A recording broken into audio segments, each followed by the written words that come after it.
નમસ્કાર, આપ જોઈ રહ્યા છો ગુજરાત ફર્સ્ટ. હું છું આપની સાથે વિક્રમ. સમાચારોની શરૂઆત કરીએ તો રાજ્યમાં હાલ વરસાદનું જોર ઘટશે. રાજ્યના હવામાન વિભાગે આગાહી કરી છે. રાજ્યમાં કેટલાક સ્થળોએ છૂટો છવાયો વરસાદ રહેશે. ઉત્તર પૂર્વ અને દક્ષિણ ગુજરાતમાં વરસાદ પડી શકે છે. દક્ષિણ સૌરાષ્ટ્રની અંદર પણ વરસાદ પડી શકે છે. રાજ્યમાં વરસાદને લઈને યલો એલર્ટ આપવામાં આવ્યું છે. 1 જૂન સુધી દરિયો ન ખેડવા માછીમારોને સૂચના અપાઈ છે. હાલ અપર એર સાયક્લોનિક સર્ક્યુલેશન એ સક્રિય થતા વરસાદ રહેશે. અમદાવાદ અને ગાંધીનગરમાં વાદળછાયું વાતાવરણ રહેશે.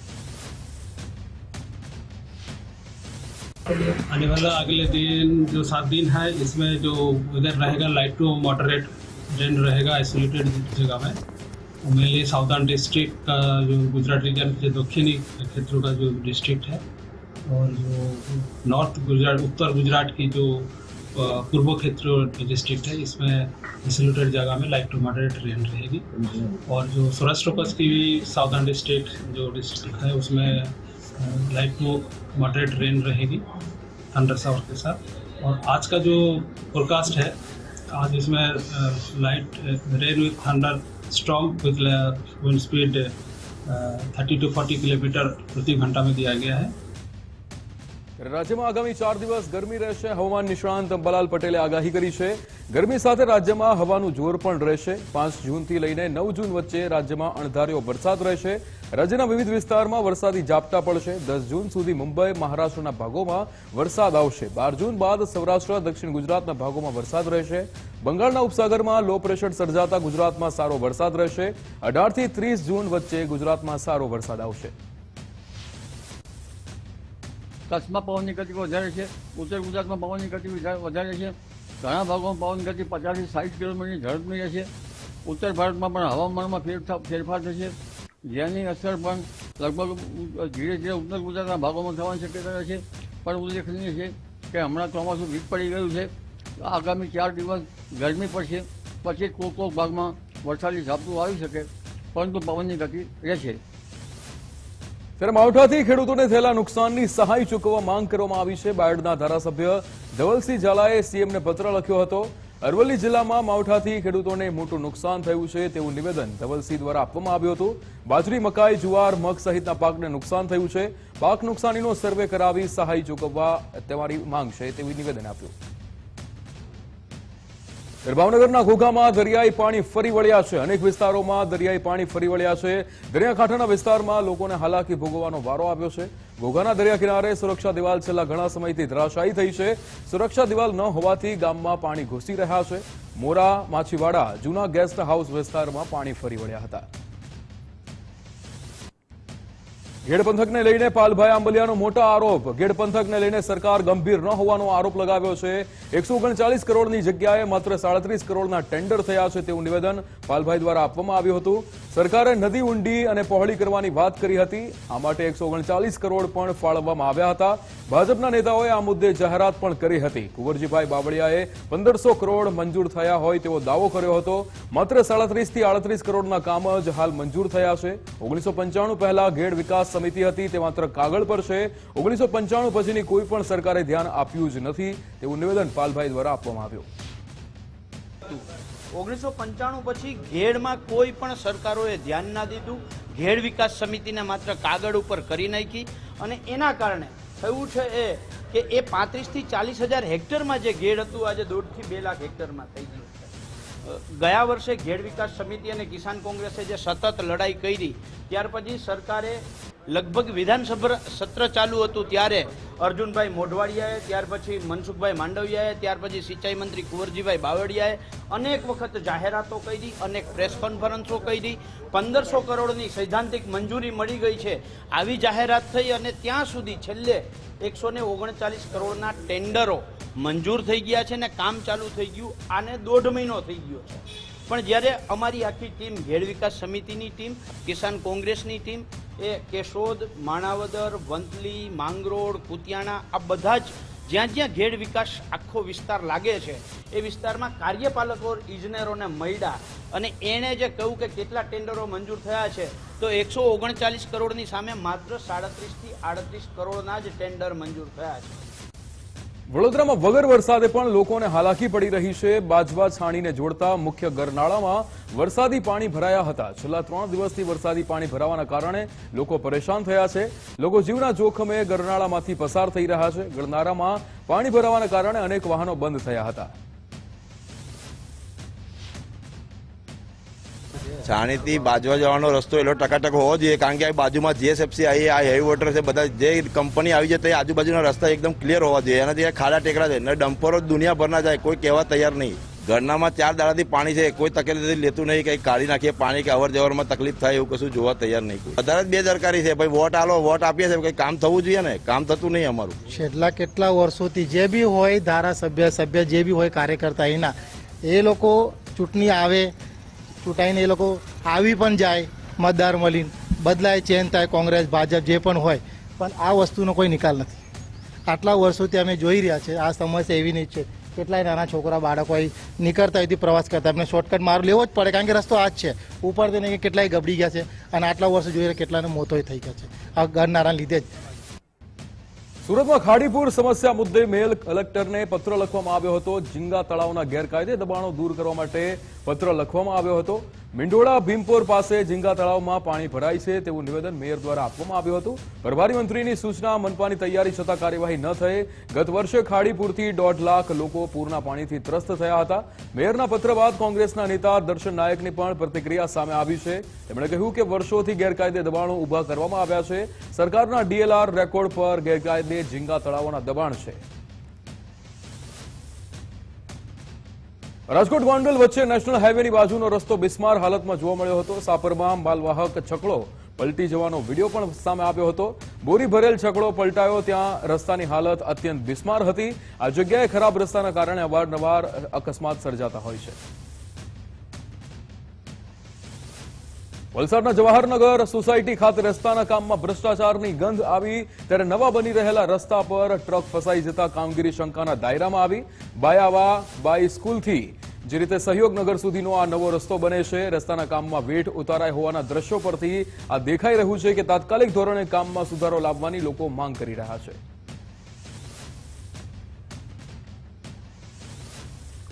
રાજ્યમાં કોરોના વાયરસને લઈને મહત્વના સમાચાર મળી રહ્યા છે. રાજ્યમાં હાલ કોરોનાના 265 એક્ટિવ કેસ છે, ત્યારે 11 દર્દી હોસ્પિટલાઇઝ છે, 254 હોમ આઇસોલેશનમાં છે. કુલ 26 કોરોનાના દર્દીઓને ડિસ્ચાર્જ કરવામાં આવ્યા છે. નવા કોરોના કેસમાં એક પણ મોત ન થયું હોવાનો સરકારનો દાવો છે. કોરોના સંદર્ભે સ્થિતિ ચિંતાજનક ન હોવાનો પણ આરોગ્ય વિભાગ દાવો કરી રહ્યા છે. એટલે કે અત્યારે જે રીતે ગુજરાતની વાત કરીએ તો 265 એક્ટિવ કેસ છે, જેમાંથી 11 દર્દી હોસ્પિટલાઇઝ છે અને 254 એવા છે કે જે હોમ આઇસોલેશનમાં છે. પણ સરકાર અત્યારે દાવો કરી રહી છે કે આમાંથી કોઈનું પણ નવા કોરોના કેસ જે આવ્યા છે એમાંથી કોઈનું મૃત્યુ નથી થયું તેવો દાવો સરકાર કરી રહી છે. અને આ કોરોના સંદર્ભે સ્થિતિ ચિંતાજનક ન હોવાની વાત પણ આરોગ્ય વિભાગ દ્વારા કરવામાં આવી છે. એટલે કે રાજ્યની અંદર જે એક બાદ એક કોરોના વાયરસના કેસ સામે આવી રહ્યા હતા, આજે નવી લહેર કોરોના વાયરસની જોવા મળી રહી છે. તેમાં અત્યાર સુધીમાં 265 રાજ્યની અંદર કોરોનાના હાલ જે એક્ટિવ કેસ છે તેની સંખ્યા 265 છે. 11 દર્દીને હોસ્પિટલાઇઝ કરવાની ફરજ પડી હતી, ત્યારે 254 દર્દીઓ એવા પણ છે કે જેને હોમ આઇસોલેશનમાં રહેવા માટે જ, ઘરમાં જ રહેવા માટે અત્યારે સલાહ આપવામાં આવી છે. કુલ 26 કોરોનાના દર્દીઓ એવા છે કે જેને ડિસ્ચાર્જ પણ કરી દેવામાં આવ્યા છે. એટલે કે અત્યારે સરકારના હિસાબે જો વાત કરવામાં આવે તો આજે નવી લહેર કોરોના વાયરસની જે શરૂ થઈ છે, જેમાં 265 એક્ટિવ કેસ છે, તેમાં કોઈ પણ એવી ચિંતાજનક વાત નથી. તકેદારી રાખવી એ આપણી ફરજ છે. તકેદારી રાખવી એ ખૂબ જરૂરી છે. ભીડભાડવાળી જગ્યાએ જાઓ છો તો પણ તકેદારી રાખવી જોઈએ. કોરોના માટે મે મહિનામાં જેમ સમગ્ર દેશમાં પણ કોરોનાના કેસ વધ્યા છે, તેમ મે મહિનામાં કેસીસનું પ્રમાણ થોડું વધેલું છે, જે આગળના જાન્યુઆરી, ફેબ્રુઆરી, માર્ચ, એપ્રિલની સાપેક્ષની અંદર. પરંતુ આનંદની વાત એ છે કે આ ઓમિક્રોનનું સબલિંગ વેરિયન્ટ છે અને જેના કારણે ખાલી માઇલ્ડ લક્ષણો જોવા મળે છે, મતલબ કે સાદો તાવ, ખાંસી, ગળામાં દુખાવો એવું થોડા સામાન્ય લક્ષણો જોવા મળે છે. એડમિશન રેટ ખૂબ ઓછો છે, એ એક સારી વાત છે. અત્યારે ગુજરાતની અંદર 265 એક્ટિવ કેસીસ છે જેમાં મુખ્યત્વે અમદાવાદ કોર્પોરેશનના કેસીસનો સમાવેશ થાય છે અને જેમાંથી ફક્ત 11 પેશન્ટોને એડમિટ થવાની જરૂર પડેલી છે. અધરવાઇઝ બાકીના બધા હોમ આઇસોલેશનની અંદર છે. અમે હોમ આઇસોલેશનમાં આપના થકી એ પણ કહેવા માગીએ છીએ કે કદાચ હોમ આઇસોલેશનમાં હોય અને માઇલ્ડ લક્ષણ હોય પણ કદાચ જો પોતે પોતાનું જાતે એસેસમેન્ટ કરે અને જરૂર લાગે કદાચ સાઇન સિમ્ટમમાં વધારો થાય તો ચોક્કસ નજીકના સરકારી દવાખાનાનો હોસ્પિટલનો સંપર્ક કરે કે જેથી હોમ આઇસોલેશન બાદ પણ એમની કેર લેવાય. કાળજી લેવા માટે સમગ્ર રાજ્યની અંદર બધાને સૂચિત કરવામાં આવેલા છે. દવાઓનો જથ્થો, ventilator, oxygen, PSA plant, ventilator તમામની વ્યવસ્થા પૂરતા પ્રમાણમાં છે. ત્યારે અમદાવાદમાં નવજાત બાળક કોરોના પોઝિટિવ થયું હતું. કોરોના પોઝિટિવ નવજાત બાળકને NICUમાં રાખવામાં આવ્યું હતું.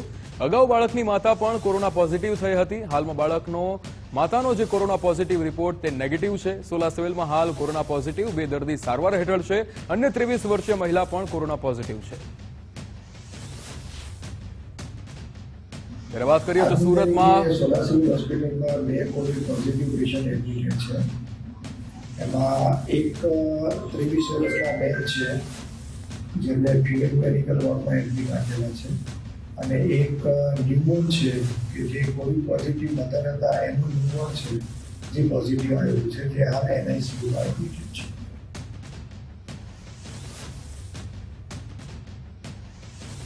ત્યારે વાત કરીએ સુરતની અંદર કે જ્યાં પણ દિવસે ને દિવસે કોરોનાનું સંક્રમણ વધી રહ્યું છે. એક જ દિવસમાં કોરોનાના 4 થી વધુ કેસ નોંધાયા છે. સુરતમાં એક અઠવાડિયામાં કુલ 9 કેસ નોંધાયા છે. સગરામપુરા, ગોડાદરા, રામનગરની અંદર પણ કેસ નોંધાયા છે. ઉધના મગદલ્લા રોડ પર પણ કોરોનાના કેસ નોંધાયા છે. ત્યારે મેયર દક્ષેશ માવાણીએ પણ આરોગ્ય તંત્રને સૂચના આપી છે. તકેદારીના તમામ પગલાં ભરવા માટે સૂચના આપવામાં આવી છે. લોકોને ભીડભાડવાળી જગ્યાએ જવાનું ટાળવાની સૂચના અપાઈ છે. માસ્ક પણ પહેરવા માટે લોકોને અપીલ કરાઈ છે. ત્યારે રાજકોટમાં પણ કોરોનાના કેસ એક બાદ એક વધી રહ્યા છે. છેલ્લે એક સપ્તાહમાં કોરોનાના કેસ વધી રહ્યા છે. ત્યારે રાજકોટ શહેરમાં અત્યાર સુધી જે 19 કેસ નોંધાયા છે જેમાં મોટાભાગના દર્દીઓ હોમ આઇસોલેશનમાં છે. ખાનગી અને સરકારી લેબમાંથી રિપોર્ટ મળી રહ્યા છે. દર્દીના ઘરે રૂબરૂ જઈને મેડિકલ ટીમ એ તપાસ કરી રહી છે. રાજકોટ કોર્પોરેશનના આરોગ્ય અધિકારીનું નિવેદન સામે આવ્યું. તેમણે કહ્યું કે દર્દીઓ ઘરમાં જ રહે, બહાર ન નીકળે. લોકો ભીડભાડવાળી જગ્યાએ જાય તો માસ્ક પહેરે. સ્થાનિકોમાં પણ હાલ લક્ષણો જોવા મળી રહ્યા છે. રાજકોટ મહાનગરપાલિકાની આરોગ્ય શાખા દ્વારા ખાસ કરીને કોવિડની પ્રાઇવેટ ઉપરાંત ગવર્મેન્ટ હોસ્પિટલમાંથી ડિટેલ જે છે એ મેળવીને જર્મીસ પોર્ટલ ઉપર જે છે એ એડ કરવામાં આવે છે. આ ઉપરાંત પ્રાઇવેટ લેબોરેટરીઝ અને ગવર્મેન્ટ લેબોરેટરીઝ પણ આપણને રિપોર્ટિંગ કરતી હોય છે. આ જોવા જઈએ તો છેલ્લા 19 તારીખ પછી અત્યાર સુધીમાં કુલ 24 કેસ છે એ કોવિડના જે છે નોંધાયેલા છે. આજે જે છે ગઈકાલના 24 કલાકની અંદર 8 કેસ જે છે એ નોંધાયેલા છે. જોવા જઈએ તો એક્ટિવ કેસની સંખ્યા હાલ જે છે 23 છે. એક કેસ જે છે સક્સેસફુલી ડિસ્ચાર્જ કરવામાં આવ્યો છે. ત્યારે રાજ્યમાં ફરી એકવાર કોરોનાનો કહેર વધ્યો છે. હવે વલસાડમાં પણ કોરોનાની એન્ટ્રીથી ફફડાટ ફેલાયો છે. GMERS મેડિકલ કોલેજના 3 ડોક્ટરના રિપોર્ટ પોઝિટિવ આવ્યા હતા. એક પુરુષ અને 2 મહિલા રેઝિડન્ટ ડોક્ટરનો રિપોર્ટ પોઝિટિવ આવ્યો. સ્ટાફ ક્વાર્ટર્સમાં આઇસોલેટ કરવા જે રીતે સારવાર અપાઈ રહી છે ત્યારે સમગ્ર વિસ્તારમાં આરોગ્ય વિભાગે તપાસ હાથ ધરી અને વલસાડમાં અત્યાર સુધી કુલ 4 કેસ નોંધાયા છે.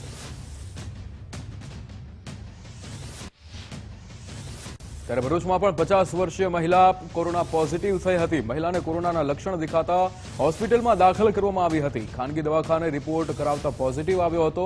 જિલ્લામાં ફરી કોરોનાના લક્ષણ દેખાતા આરોગ્યની ટીમ સતર્ક થઈ છે. આરોગ્ય તંત્ર દ્વારા મહિલાની સારવાર સાથે અન્ય રિપોર્ટ પણ કઢાવવામાં આવ્યા.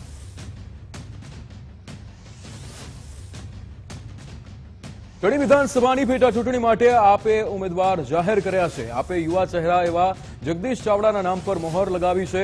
આપ પ્રદેશ પ્રમુખ ઈસુદાન ગઢવીએ ઉમેદવારનું નામ જાહેર કર્યું હતું. કડીમાં જગદીશ ચાવડા મજબૂતાઈથી લડશે અને જીતશે તેવું નિવેદન ઈસુદાન ગઢવી દ્વારા આપવામાં આવ્યું. કડી અને વિસાવદરમાં આપનો ડંકો વાગશે ઈસુદાન ગઢવીનું નિવેદન. આજે કડીની જે પેટા ચૂંટણી યોજાવાની છે એ માટે આમ આદમી પાર્ટીએ માન્ય અરવિંદ કેજરીવાલજી, રાષ્ટ્રીય નેતૃત્વ અને પ્રદેશ નેતૃત્વએ નક્કી કર્યું છે કે યુવા ચહેરો અને લડાયક ચહેરો જગદીશભાઈ ગણપતભાઈ ચાવડાને ઉમેદવાર તરીકે જાહેર કરીએ છીએ. કડી વિધાનસભામાં તેઓ કડી સહિત આખા ગુજરાતના સર્વ સમાજના લોકો માટે એમણે અવાજ ઉઠાવ્યો છે. તેઓ આમ આદમી પાર્ટીના એસસી વિંગના પ્રદેશ અધ્યક્ષ પણ છે અને મજબૂતાઈથી કડી વિધાનસભાની ચૂંટણી જગદીશભાઈ અને આખી ટીમ આમ આદમી પાર્ટીની લડશે અને જીતશે, મને પૂરો વિશ્વાસ છે. રખડી વિધાનસભા પેટા ચૂંટણીમાં ચતુષ્કોણીય જંગ જામશે. પ્રજાશક્તિ ડેમોક્રેટિક પાર્ટીએ પોતાના ઉમેદવાર જાહેર કર્યા છે. પ્રજાશક્તિ ડેમોક્રેટિક પાર્ટીએ ડોક્ટર ગિરીશ કાપડિયાનું નામ જાહેર કર્યું છે. ડોક્ટર ગિરીશ કાપડિયા કડી વિધાનસભા બેઠકથી ચૂંટણી લડશે. કડી અને વિધાનસભા વિસાવદર બંને વિધાનસભા બેઠક પરથી શંકરસિંહની પાર્ટી ચૂંટણી લડશે.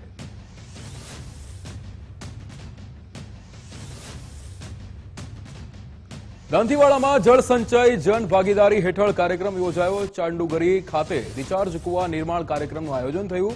CR પાટીલે બનાસકાંઠાની જનતાને શપથ લેવડાવ્યા હતા. પીએમ મોદીનો સંકલ્પ કેચ ધી રેઇન માટે શપથ લેવડાવવામાં આવ્યા હતા. પીએમ મોદી એક જ નેતા જેમના આહવાનને લોકોનો બહોળો પ્રતિસાદ મળે છે. અટલજીએ કહ્યું હતું કે ત્રીજું વિશ્વ યુદ્ધ પાણી માટે થશે. દુનિયાની 18 જેટલી વસ્તી એ આપણા દેશમાં છે. વિશ્વના 18% જેટલા પશુ ભારતમાં છે. ભારતના 18% પશુ માત્ર બનાસકાંઠામાં હશે. એટલે જ બનાસકાંઠા એ શ્વેત ક્રાંતિ કરી શક્યું છે. પાણીના ડાર્ક ઝોનમાં આવે છે બનાસકાંઠાનો જિલ્લો. એક વર્ષમાં જ ડાર્ક ઝોનમાંથી બનાસકાંઠા બહાર કાઢવાનું છે તેવું નિવેદન CR પાટીલે આપ્યું. દુનિયામાં જે પીવાલાયક પાણી છે એમાંનું ફક્ત 4% પાણી એ આપણા દેશમાં છે અને એમાં પણ સૌથી ઓછું આખા દેશના જે 700 જિલ્લાઓ છે એમાંથી 150 જિલ્લાઓ એ ડાર્ક ઝોનમાં આવે છે અને એ પૈકીના 3 જિલ્લાઓ ગુજરાતમાં છે અને એમાં સૌથી મોટો જિલ્લો એ બનાસ જિલ્લો એ પણ ડાર્ક ઝોનમાં આવે છે. માનનીય પ્રધાનમંત્રી શ્રી નરેન્દ્રભાઈ મોદી સાહેબની સૂચનાથી એમના માર્ગદર્શન સાથે અને માનનીય મુખ્યમંત્રી શ્રી ભૂપેન્દ્રભાઈ પટેલજીના સહયોગથી આપણે આ 1 વર્ષની અંદર જ બનાસકાંઠાને ડાર્ક ઝોનમાંથી બહાર કાઢવાના સંકલ્પ સાથે આગળ વધી રહ્યા છીએ. ડાર્ક ઝોનો એટલે શું હોય? હમણાં શંકરભાઈ ચૌધરી સાહેબ કહેતા હતા કે મોદી સાહેબે કહ્યું કે તમને લાઇટનું કનેક્શન કેવી રીતે મળે? ડાર્ક ઝોનમાં જો બોર કરવામાં આવે એની પરમિશન ના મળે, કૂવો ખોદવા માટેની પરમિશન ના મળે, એમાંથી પાણી કાઢવા માટે તમને લાઇટનું કનેક્શન નહીં મળે, કેમ કે જમીનમાં પાણી જ નથી. પણ એ પાણી જમીનમાં ઉતારવા માટેનો જો કોઈએ પ્રયોગ આ દેશમાં પાણી માટે સૌથી વધુ કર્યો એ માનનીય પ્રધાનમંત્રી શ્રી નરેન્દ્ર મોદી સાહેબે કર્યો. ત્યારે જળ સંચયને લઈને CM ભૂપેન્દ્રભાઈ પટેલનું પણ મોટું નિવેદન સામે આવ્યું. તેમણે કહ્યું કે જનશક્તિને જળ શક્તિ સાથે જોડીને ભવિષ્યનું પ્લાનિંગ કરવાનું છે. આફતને અવસરને બદલવાનું PM નરેન્દ્રભાઈ મોદીએ આપણને શીખવ્યું છે. જનભાગીદારી સાથે જળ સંગ્રહનું આંદોલન ચાલી રહ્યું છે. ચોમાસામાં વહી જતા પાણીને અટકાવી સંગ્રહ કરવાનું આયોજન છે.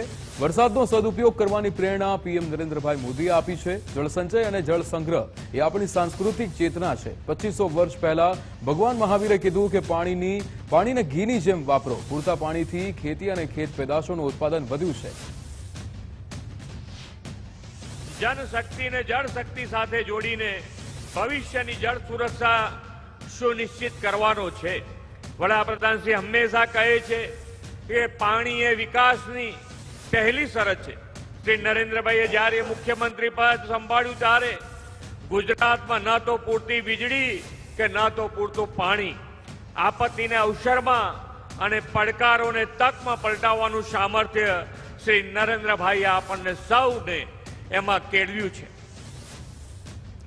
તેમણે જળ સમસ્યાના નિવારણ માટે જનશક્તિને જળ સંગ્રહ, જળ સંચય, ચેકડેમ, બંધારણના વિરાટ અભિયાનમાં જોડી તેના પરિણામે ગુજરાત વોટર ડેફિસિટ સ્ટેટમાંથી વોટર સરપ્લસ સ્ટેટ બન્યું. ત્યારે જળ સંચયને લઈને શંકરભાઈ ચૌધરીનું પણ નિવેદન સામે આવ્યું. PM મોદી અને જળશક્તિ મંત્રી CR પાટીલનો આભાર માન્યો. ત્યાં બેસીને જળની સમસ્યાનો મોદી સાહેબે વિચાર કર્યો. જળ સંચય માટે બનાસકાંઠાની પસંદગી માટે ખૂબ ખૂબ આભાર. PM મોદીના નેતૃત્વમાં દેશભરમાં જળ સંચયની કામગીરી ચાલે છે.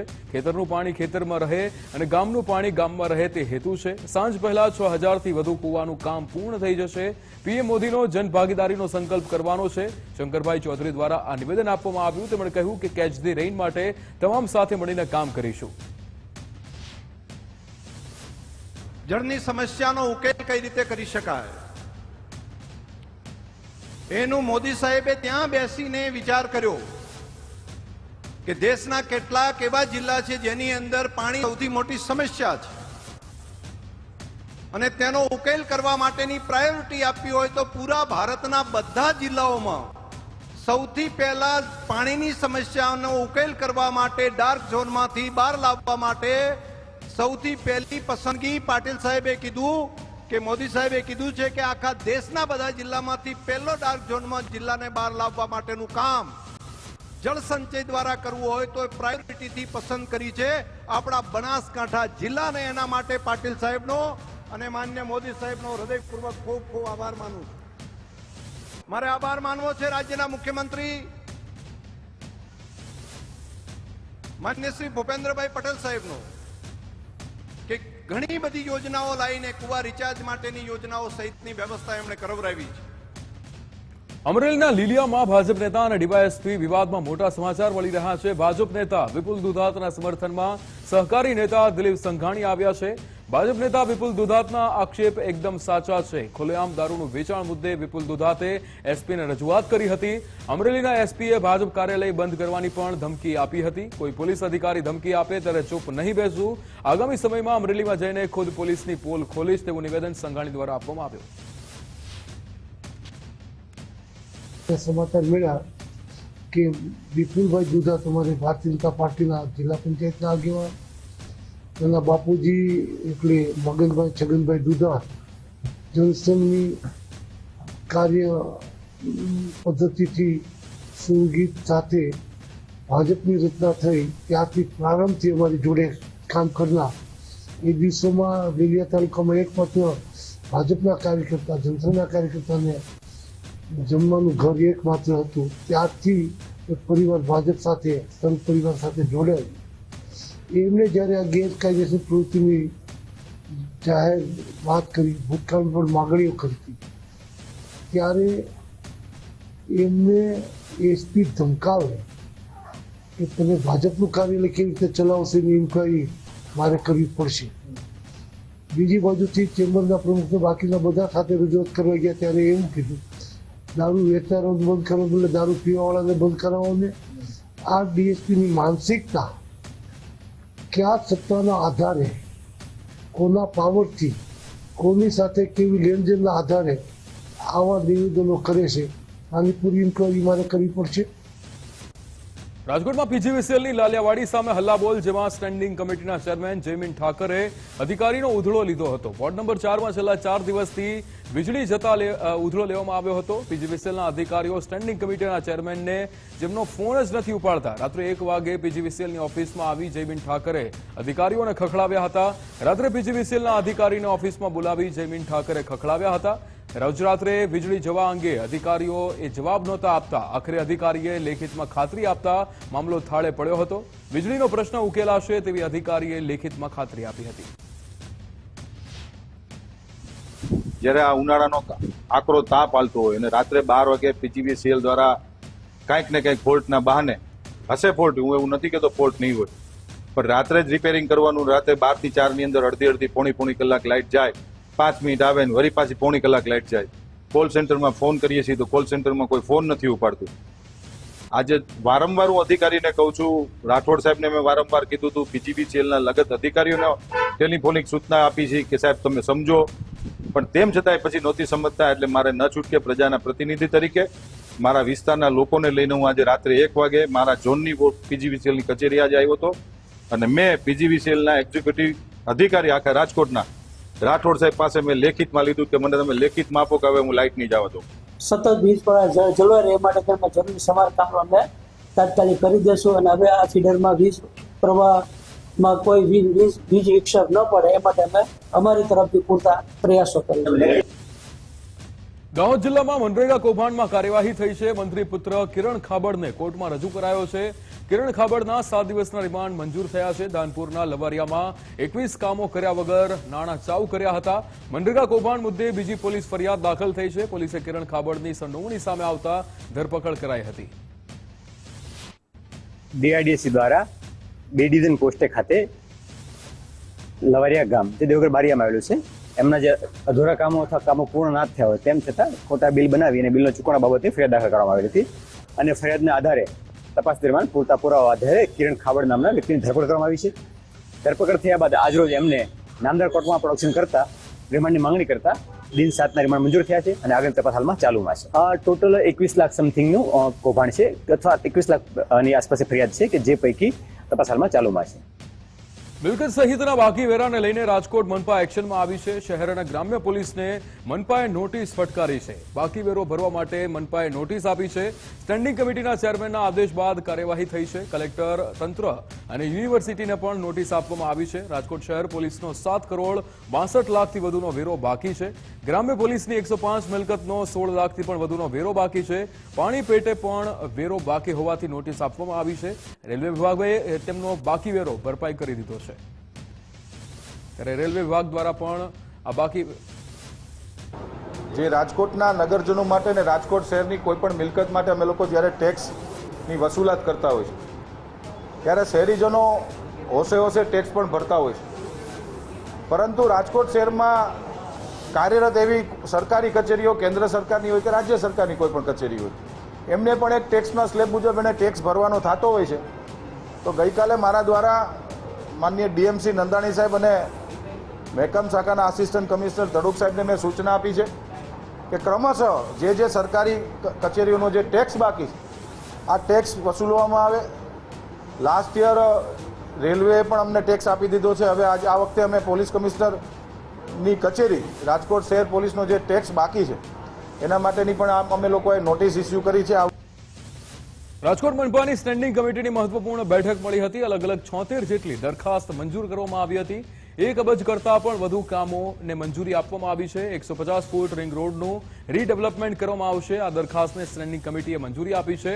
ટ્રાફિકની સમસ્યા હલ કરવા માટે કામગીરી થઈ રહી છે. ગોંડલ ચોકડીથી માધાપર ચોકડી સુધીના રસ્તા પર મુશ્કેલી પડી રહી છે. 150 ફૂટ રિંગ રોડ પર અલગ અલગ નવા સર્કલો બનાવવામાં આવશે.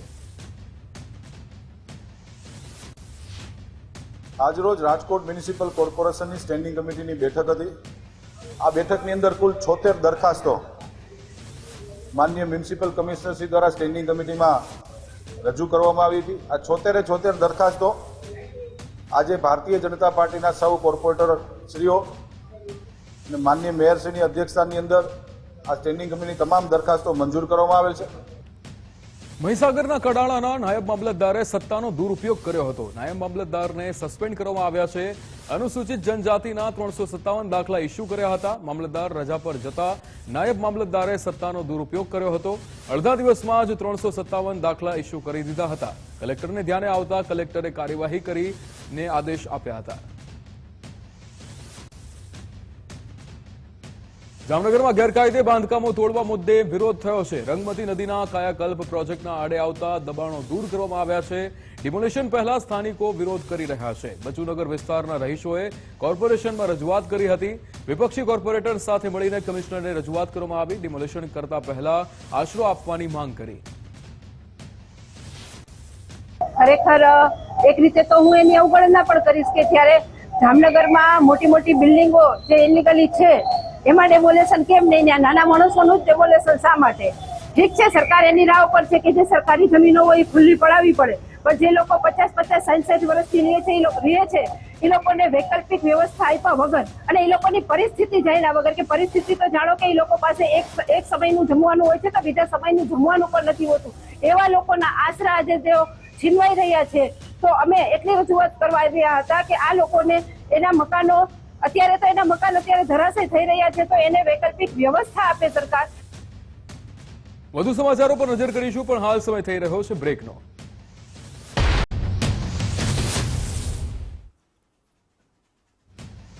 Welcome back. સમાચારમાં આગળ વાત કરીએ તો વડોદરામાં મ્યુનિસિપલ કમિશનરની ટકોર બાદ પણ લાલિયાવાડી સામે આવી છે. સમા બાદ હવે છાણી વિસ્તારના રોડ પર ડામર પીગળવા લાગ્યો છે. છાણીથી નિઝામપુરા રોડ પર જતા વાહન ચાલકોને ભારે મુશ્કેલી પડી રહી છે. પગપાળા જતા રાહદારીઓના તો ચપ્પલ પણ ચોંટી જાય છે.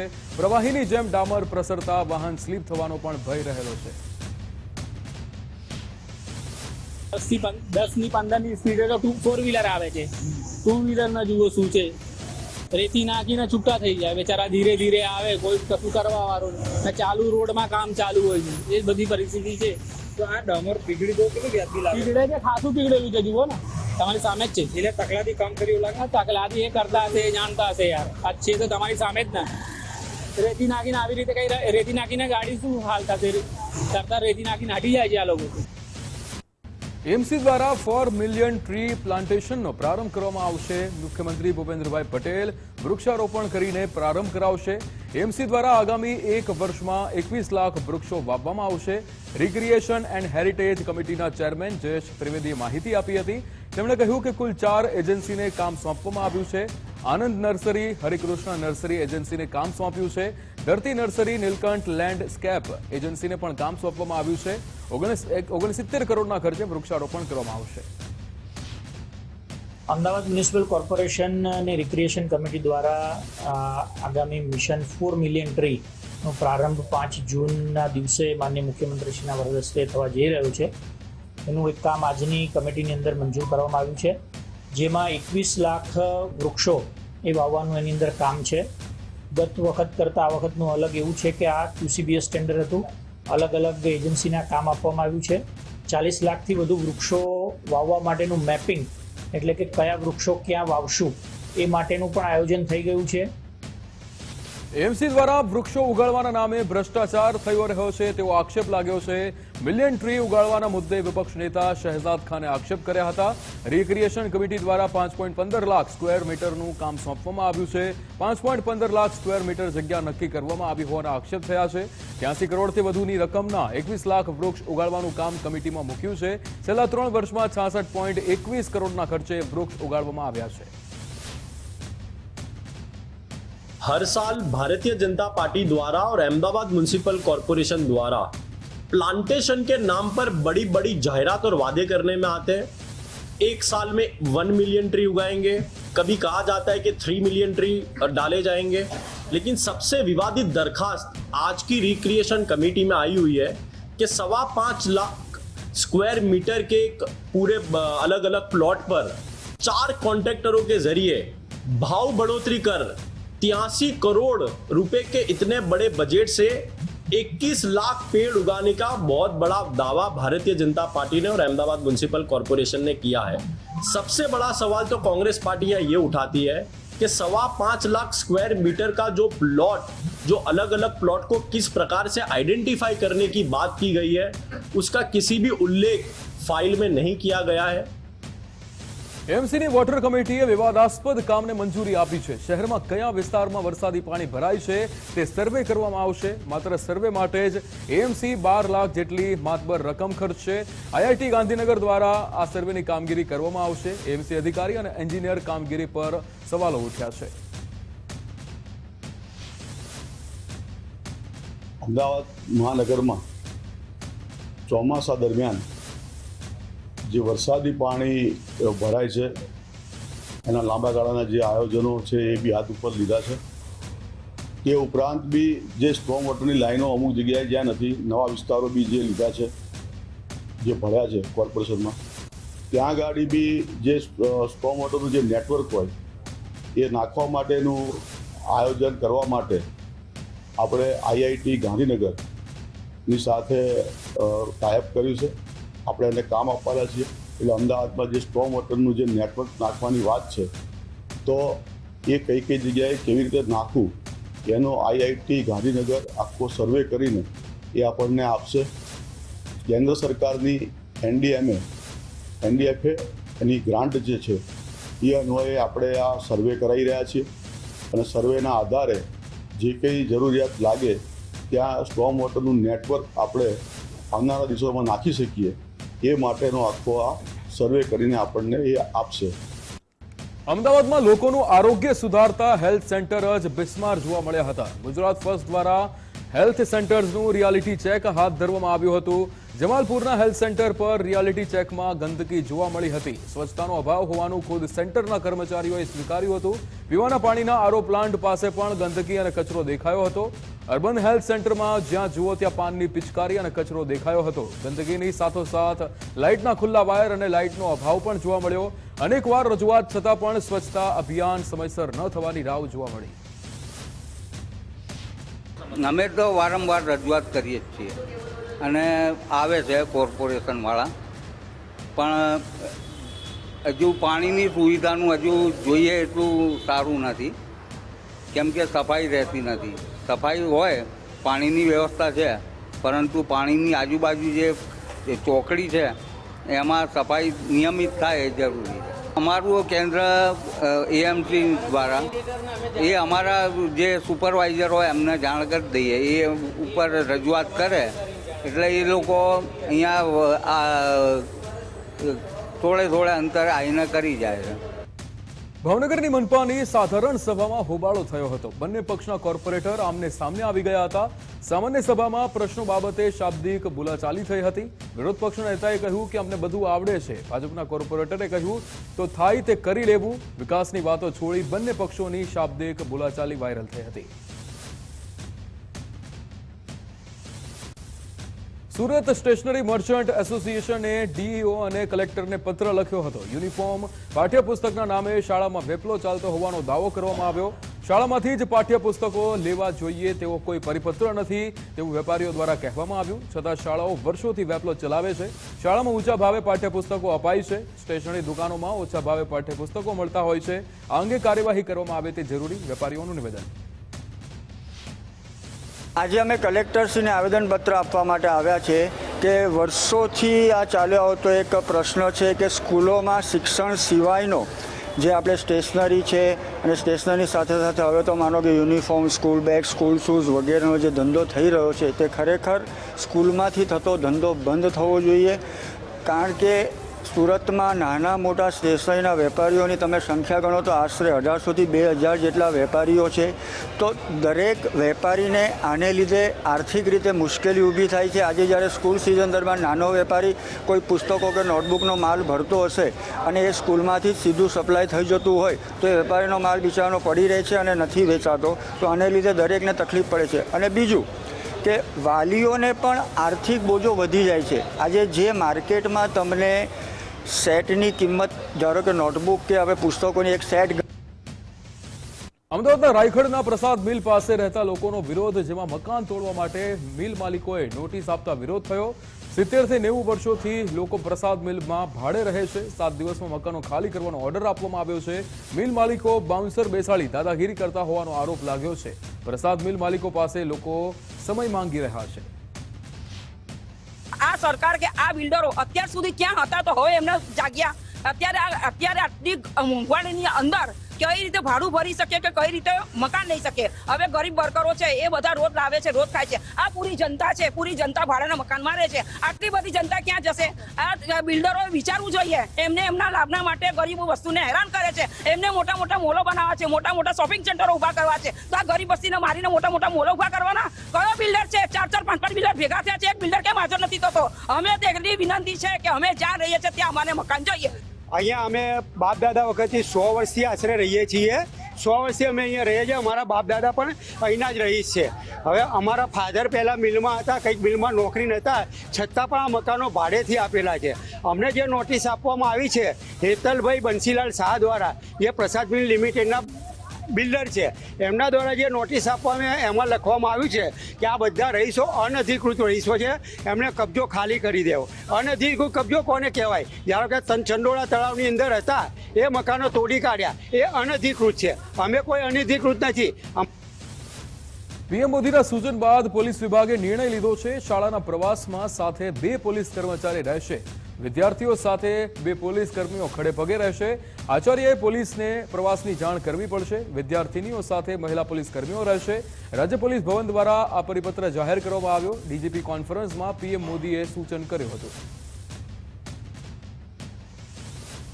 સરકારી કચેરીના સમયમાં ફેરફાર અંગે વિવાદ સર્જાયો છે. સરકારી કર્મચારી અને સરકાર આમને સામને આવી ગઈ. કર્મચારીઓના વિવિધ સંઘોએ સપ્તાહમાં 2 દિવસ રજાની માંગ કરી હતી. દર શનિવારે અને રવિવારે રજા આપવા માંગ કરાઈ હતી. સરકારી કચેરીનો સમય સવારે 10:30 થી સાંજે 6:10 સુધી હોવો જોઈએ. સરકારે સવારે 9:30 થી સાંજે 6:10 સુધીનો સમય કરવા સૂચન કર્યું. વહીવટી કચેરીઓનો સમય 9:30 થી લઈ અને 10:05 કરવામાં આવ્યો. ત્યારે જુદા જુદા મંડળોનો અભિપ્રાય લેવા માટે એક મિટિંગ રાખવામાં આવી હતી. તે મિટિંગમાં સરકાર એટલે કે કેન્દ્ર સરકારનો અને રાજ્ય સરકારના જે કચેરીઓ છે તેના જોડે તાલમેલ મળી રહે તેના માટે કચેરીના સમયમાં ફેરફાર કરવા માટે તેઓએ જણાવેલું હતું. તેની સામે કર્મચારીઓના પ્રશ્નો જેવા કે આવવામાં તકલીફ પડે આ ના તે એ બાબતે ચર્ચા થઈ હતી. ત્યારબાદ મંડળોએ સૂચન કર્યું કે જો આ સુધારો કરવાનો હોય તો જે 9:30નો સમય છે તે 9:30થી 6:10 રાખો તેમાં કર્મચારીનો વાંધો નથી, પરંતુ વડોદરા એફઆરસીની કાર્યવાહીથી શાળાઓમાં ફફડાટ ફેલાયો છે. એફઆરસી કમિટીની બેઠકમાં વાલીઓની ફરિયાદ મુદ્દે હિયરિંગ કરવામાં આવ્યું હતું. વિંગ્યોર ઇન્ટરનેશનલ સ્કૂલ સામે આવીને લાવીઓની જે રીતે ફરિયાદ દાખલ થઈ છે. એફઆરસીએ વિંગ્યોર ઇન્ટરનેશનલ સ્કૂલને દંડ ફટકાર્યો છે. 10 લાખનો માતબર દંડ ફટકારીને ઇતિહાસ રચ્યો છે. એફઆરસીએ રચેલી સમિતિની તપાસ કેટલીક ક્ષતિ જે મળી આવી હતી, જેમાં વિંગ્યોર સ્કૂલમાં 4 જેટલા નિયમોના ભંગ બદલ દંડ ફટકારવામાં આવ્યો છે. ટીચર અત્યારે ગઈકાલે વિબ્યોર સ્કૂલમાં ઓર્ડર કર્યો, અમે નોટિસ ઇસ્યુ કરી છે. એમાં 4 ભંગમાં પહેલો ભંગ એ છે કે જે જરૂરી એફઆરસીનો ઓર્ડર હોય એ નોટિસ બોર્ડ પર મૂકવો પડે. એ શાળાએ નોટિસ બોર્ડ પર ઓર્ડર નથી મૂક્યો, એના બદલ 1 લાખ રૂપિયાનો દંડ કરવામાં આવ્યો છે. બીજું, શાળા એફઆરસીના એક્ટ પ્રમાણે 1 ક્વાર્ટરની ફીસ એડવાન્સમાં લઈ શકે, પણ શાળાએ 2 ક્વાર્ટરની ફી એડવાન્સમાં લીધેલી છે. એના બદલ 1 લાખનો પેનલ્ટી કરવામાં આવી છે. નંબર 3, જે વાલીઓ તરફથી કમ્પ્લેન આવી હતી એના માટે એફઆરસી અને ડીઓ ઓફિસે એક તપાસ સમિતિની નિમણૂક કરી હતી અને તપાસ સમિતિ ત્યાં ઇન્સ્પેક્શન માટે ગઈ હતી. ત્યારે જરૂરી દસ્તાવેજ નહોતા મળ્યા, તપાસ સમિતિને આપવામાં આવ્યા નથી. અને એમટીએસની બસમાં વિદ્યાર્થીઓ અને વિધવા મહિલાઓને રાહત મળશે. વિધવા બહેનોને ટિકિટના દરમાં 50%ની રાહત મળશે. વિદ્યાર્થીઓને ટિકિટના દર પર 85%ની રાહત મળશે. 1 જૂનથી મુસાફરી દરમિયાન આ રાહત આપવામાં આવશે. 2025-26ના એમટીએસના બજેટમાં જાહેરાત કરવામાં આવી.